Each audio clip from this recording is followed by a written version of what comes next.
Dicen que hay lugares que guardan más historias de las que enseñan a simple vista.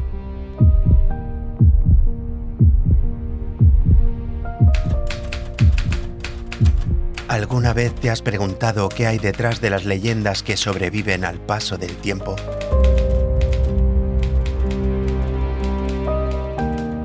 Historias que nos dibujan héroes imposibles. Ecos de hazañas que resuenan en la memoria de un pueblo.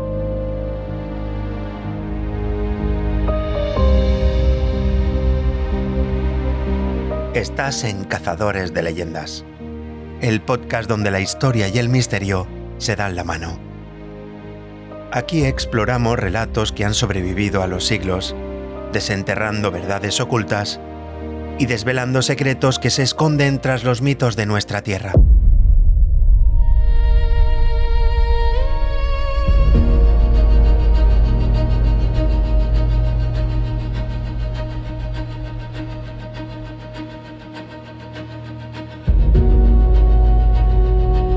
Si miras un mapa y clavas el dedo entre Barcelona y los Pirineos, más o menos a medio camino hay una colina coronada por piedra. A unos 90 kilómetros al norte de Barcelona y a poco más de una hora de coche de Montserrat, se levanta el castillo de Cardona.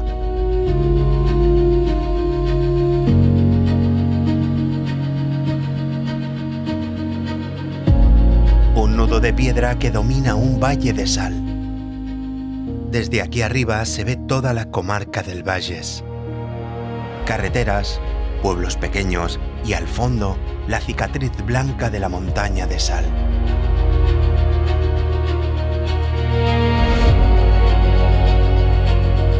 Pero durante siglos, lo importante no fue la vista, fue el encierro. Porque en esta fortaleza vivió una muchacha a la que llamaron Adalés.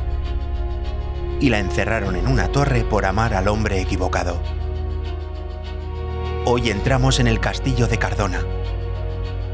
Y en la historia de un amor imposible que todavía resuena en sus muros.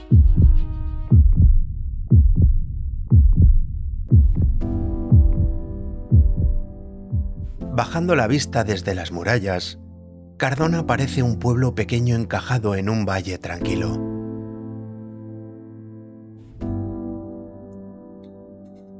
Pero si levantas la mirada, todo está dominado por un solo elemento: la roca. Una colina coronada por murallas, torres y una iglesia románica enorme pegada al castillo.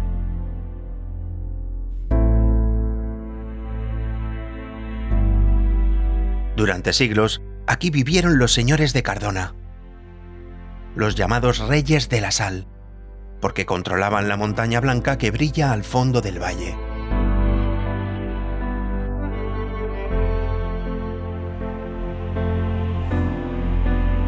Debajo de esta colina hay un tesoro que no es oro ni plata, sino sal. Una montaña entera que asoma a la superficie. Un valle salino que, visto desde arriba, parece una herida clara en la tierra.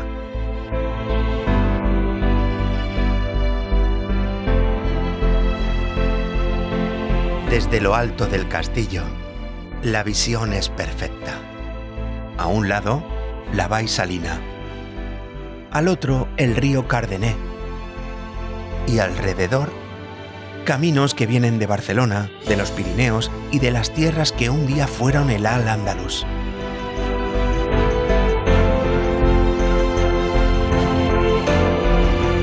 Este no es un castillo cualquiera, es una fortaleza medieval pensada para resistir asedios, controlar el comercio y vigilar quién entra y quién sale de estas montañas. Y en medio del recinto, pegada a las murallas, se levanta la torre más inquietante de todas. La llaman la Torre de la Miñona, la Torre de la Doncella. Es redonda, gruesa, con muros tan anchos que la luz tarda en atravesarlos. Desde fuera parece una pieza más del sistema defensivo, pero por dentro fue durante mucho tiempo algo mucho más simple y cruel. fue una celda.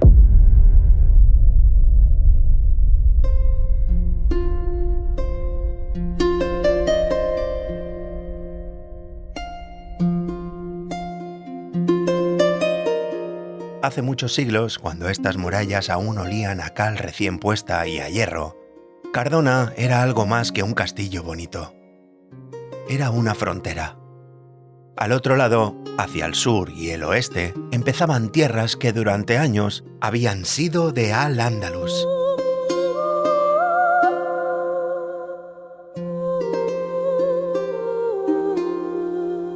Aquí, en la Cataluña interior, se pactaba y se peleaba por cada valle. Un día, el señor de Cardona decidió invitar a un noble musulmán al castillo. Le llamaban Abdalá.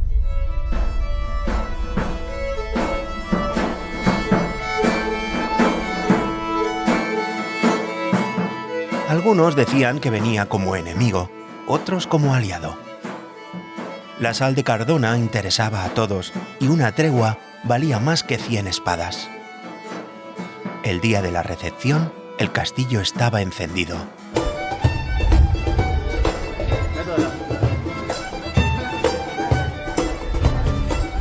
En el salón principal, las mesas largas se llenaban de platos, vino y carne asada. La música de juglares y ministriles chocaba con las voces de los invitados, mezclando lenguas y acentos. En medio de ese ruido, una figura se movía casi en silencio. Era Adalés, la hija del señor de Cardona. Paseaba por los jardines y las galerías para escapar por un momento del banquete, de las miradas y de los planes que otros habían trazado para ella. Abdalá también buscó aire. Cansado de sonrisas tensas y brindis obligados, salió a la fresca, hacia los jardines del castillo. Caminaba entre las sombras, siguiendo el murmullo de la noche y el olor de la tierra húmeda. Se encontraron allí, lejos de la sala, bajo la luz temblorosa de unas antorchas. Ninguno de los dos estaba donde se suponía que debía estar. Cuentan que fue suficiente una conversación corta, algunas palabras torpes en la lengua del otro, para que algo se encendiera. Adalés no había conocido a nadie como él.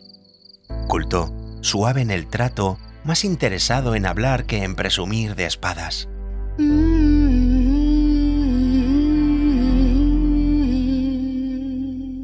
Abdalá no había visto nunca una muchacha como ella, sola en un jardín de un castillo enemigo, sin miedo en los ojos.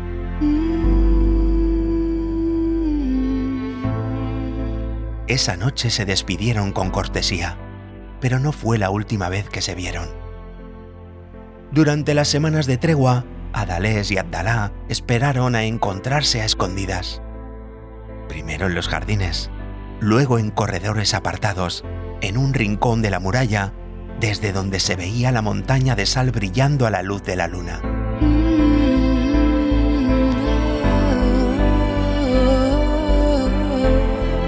Sabían perfectamente lo que estaban haciendo.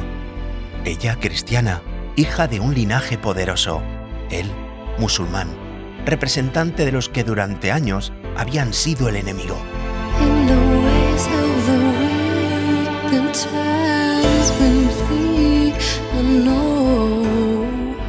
No hacían falta demasiadas palabras para entender que si alguien los descubría, no hablarían de amor. Hablarían de traición. Y aún así, siguieron viéndose.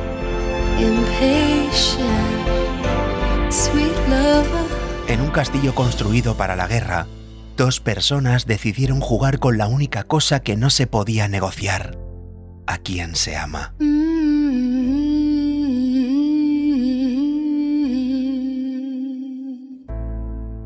Durante un tiempo, el castillo se convirtió en su tablero secreto. Cada noche cambiaban de lugar. Una vez era un patio interior, otra un rincón de muralla, otra una sala vacía junto a la capilla. Cuanto más se veían, más difícil era separarse.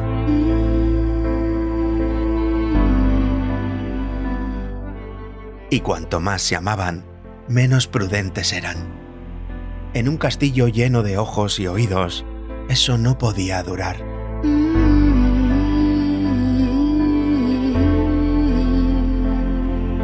Una noche alguien los vio. Hay quien dice que fue un soldado, otros hablan de una criada. Lo cierto es que la noticia llegó demasiado rápido a donde no debía, a los oídos del padre de Adalés.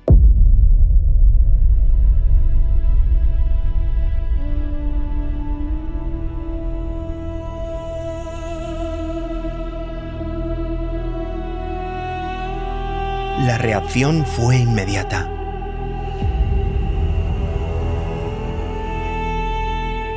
No hubo preguntas ni explicaciones.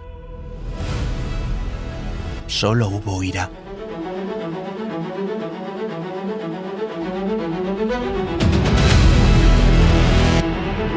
Para el señor de Cardona no se trataba solo de una hija enamorada. Imagina lo que veía. Una cristiana de linaje noble entregándose a un musulmán en su propia fortaleza. No era un romance, era una humillación y un riesgo político que podía encender otra guerra. El castigo fue ejemplar.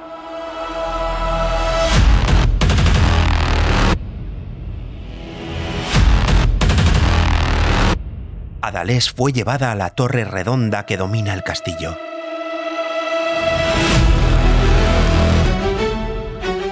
Esa que hoy llamamos la Torre de la Doncella. Allí, en una cámara casi sin luz, con muros que parecen tragarse el sonido, la encerraron. A pan y agua, para siempre.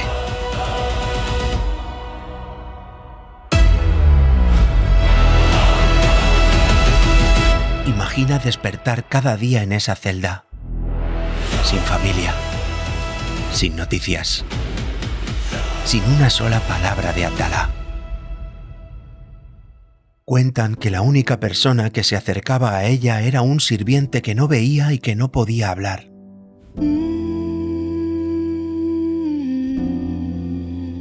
Cada día le subía un poco de comida y agua.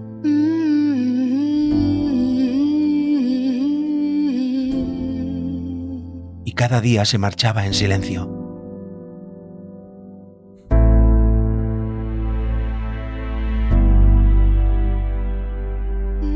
Pan y agua. Pan y agua. Pan y agua. El tiempo empezó a pasar. Fuera, los hombres discutían estrategias, firmaban pactos y organizaban tropas. Dentro de la torre, los días se parecían demasiado unos a otros. Piedra, oscuridad, pasos que se acercan, un cuenco que entra, una puerta que se cierra.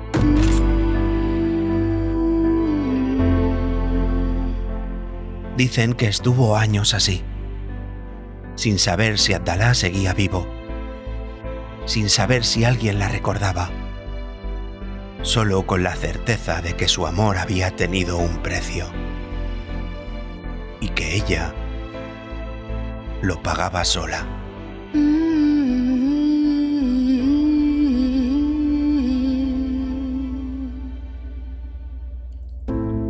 Oh Señor, sé que el final de mis días se aproxima. Esta soledad impuesta devora mi espíritu y marchita mi carne. Solo los recuerdos de Abdalá alivian mi encierro. Sus caricias furtivas, el calor de su aliento, la dulzura de su voz al pronunciar mi nombre. Sé que no volveré a contemplar la luz del sol, ni a perderme en los oscuros ojos de mi amado. Dios mío, apiádate de mi alma. Mi cuerpo ya no puede resistir.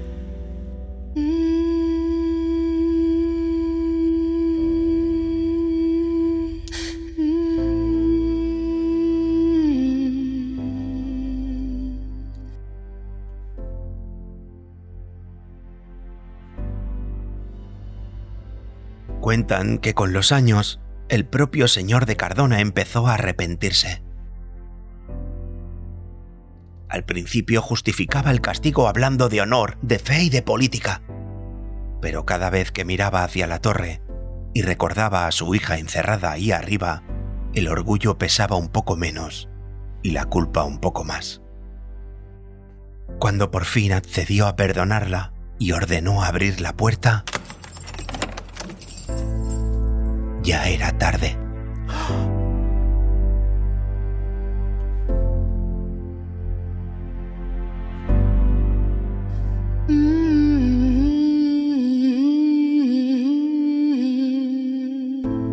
Cuando abrieron la puerta de la torre, Adalés estaba envuelta en mantas, muerta de amor y de pena. En la madera de la puerta, cuentan que aún se podía ver una cruz marcada a golpes de uñas.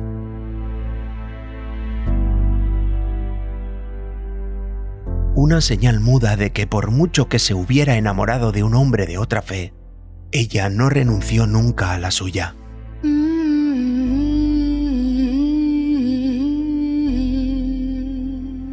Y desde entonces, esa torre dejó de ser una pieza defensiva.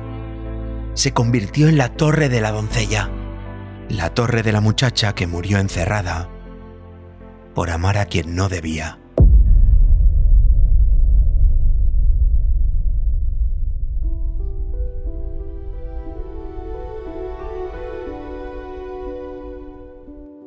La muerte de Adalés no cerró la historia, solo cambió de forma.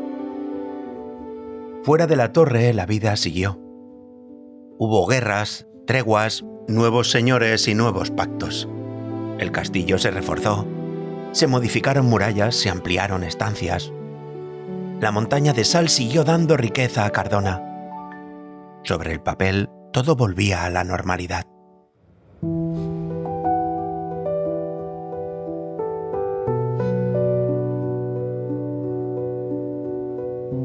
Pero por las noches, la normalidad fallaba. Cuentan que al poco tiempo de morir la doncella, algunos aldeanos empezaron a sentir escalofríos cuando miraban hacia el castillo. Sobre todo en noches de luna llena o de tormenta.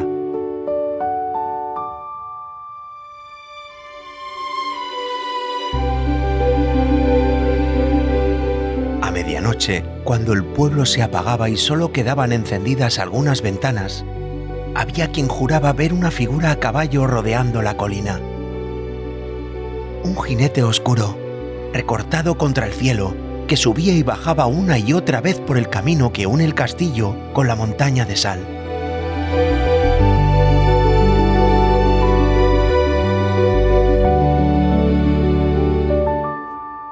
Decían que era Abdalá, que el príncipe, al enterarse de la muerte de Adalés, no encontró paz ni en la guerra ni en sus propias tierras, que su espíritu había quedado atrapado aquí, condenado a cabalgar por los alrededores del castillo buscando una puerta que ya nunca se abriría.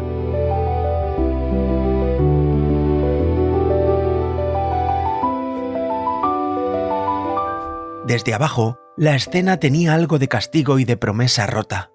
Una silueta que pasa junto a la torre de la doncella, se aleja hacia la sal y vuelve, siempre vuelve. La torre, por su parte, también empezó a tener fama propia, no solo como lugar donde habían encerrado a la hija del señor, sino como un punto donde el aire se volvía más denso, donde el silencio no sonaba igual. Algunos guardias en siglos posteriores hablaban de pasos ligeros dentro de la torre cuando nadie debía estar allí, de susurros que se confundían con el viento, de una sensación incómoda al hacer las rondas nocturnas cerca de esas piedras. Con el tiempo, la historia se fue mezclando con la memoria popular. Los niños crecían escuchando que en lo alto del castillo había una torre donde una muchacha había muerto de pena y un jinete que seguía viniendo a buscarla a medianoche. Así, la tragedia de Adalés y Abdalá dejó de ser solo un episodio del pasado para convertirse en lo que es hoy. Una leyenda pegada a la piedra. Una historia que no se queda en los libros, sino que sigue caminando por los pasillos del castillo cada vez que alguien la cuenta en voz baja.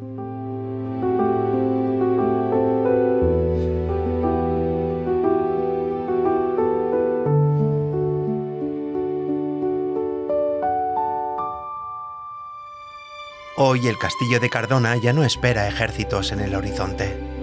Espera coches en el aparcamiento y reservas con fecha de entrada y salida. Por dentro sigue siendo una fortaleza medieval, pero el sonido ha cambiado. Donde antes sonaban cotas de malla y espadas, ahora son maletas rodando por suelo de piedra. El timbre suave de recepción. Tarjetas pasando por lectores electrónicos. Voces de recepcionistas dando la bienvenida.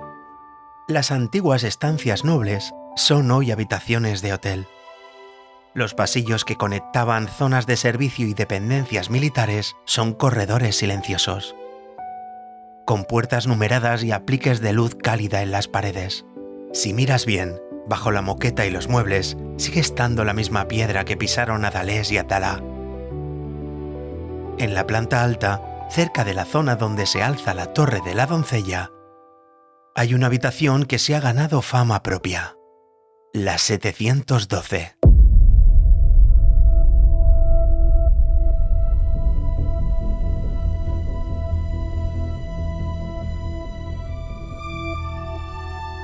No parece marcada en ningún plano especial, pero casi todo el mundo en el parador sabe de qué se habla cuando alguien pregunta por ella.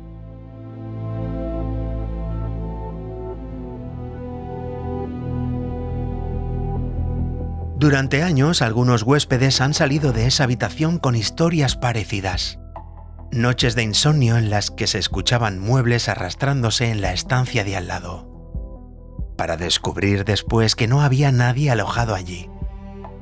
Grifos que se abrían solos en mitad de la madrugada. Voces que susurraban al otro lado de la puerta cuando el pasillo estaba vacío. Otros hablan de un frío súbito, muy localizado, que aparece justo al apagar la luz, como si alguien se sentara en el borde de la cama.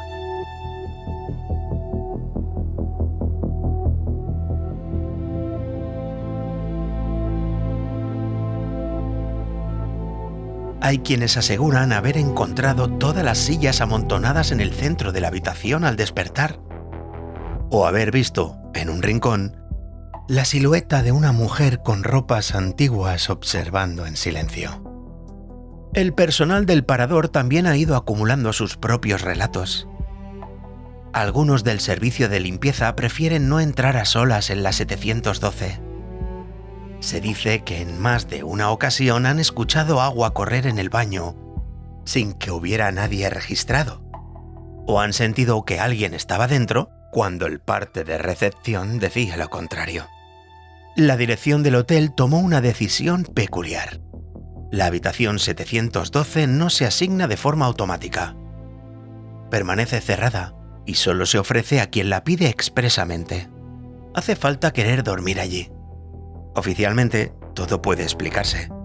Tuberías, corrientes de aire, gestión de expectativas, sugestión de quien llega sabiendo ya la leyenda.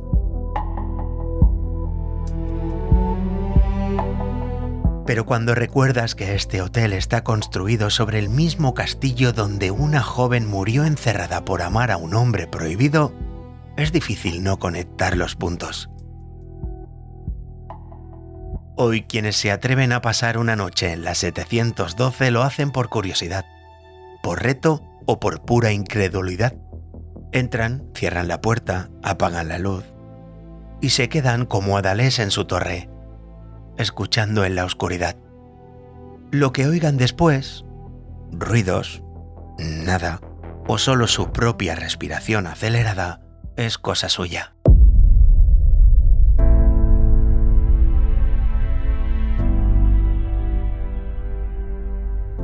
Pero la leyenda ya ha hecho su trabajo. Ha conseguido que en un parador cómodo y reformado, un castillo medieval vuelva a sentirse por unas horas como lo que siempre fue, un lugar donde el amor, la culpa y el encierro siguen resonando, aunque hayan pasado siglos.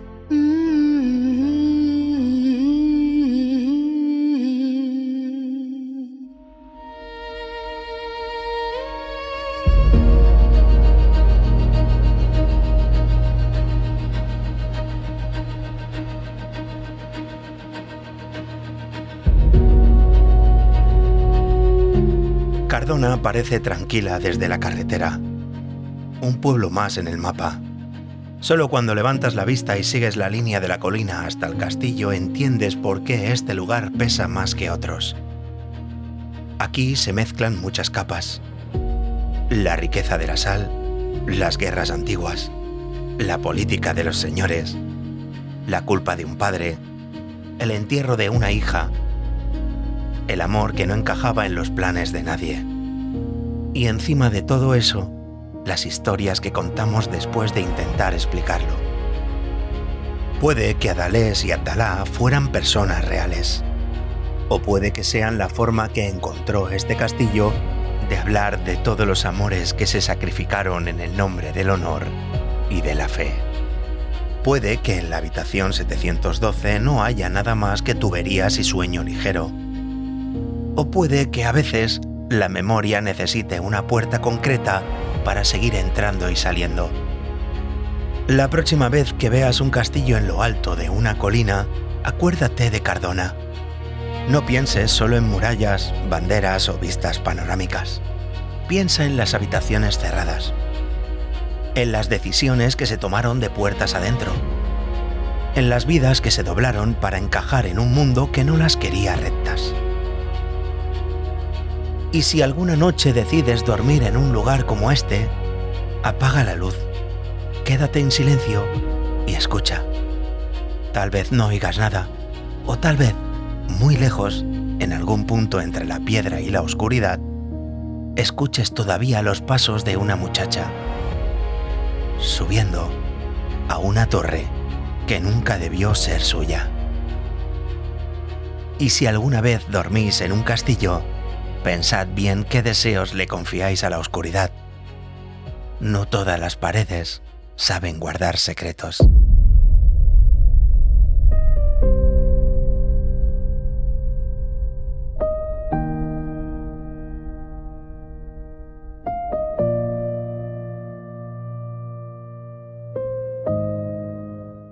Antes de irnos, una nota al margen sobre nuestra última investigación. En el episodio anterior visitamos el Gran Teatre del Liceu, el mausoleo de fuego de la Rambla. Hubo un detalle que quizás se te escapó. La maldición del búho hablaba de volver a quemar el teatro si lo levantaban de nuevo.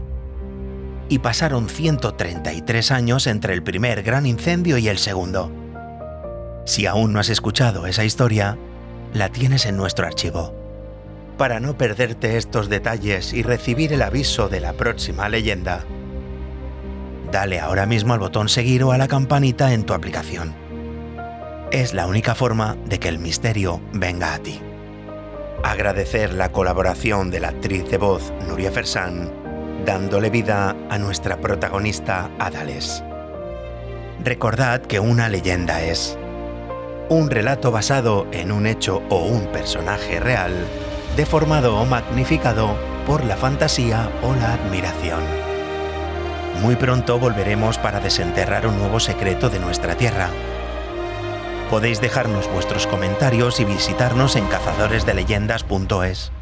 También podéis seguirnos en Facebook o en X, donde vamos publicando nuestras impresiones. Una vez más, gracias por acompañarnos.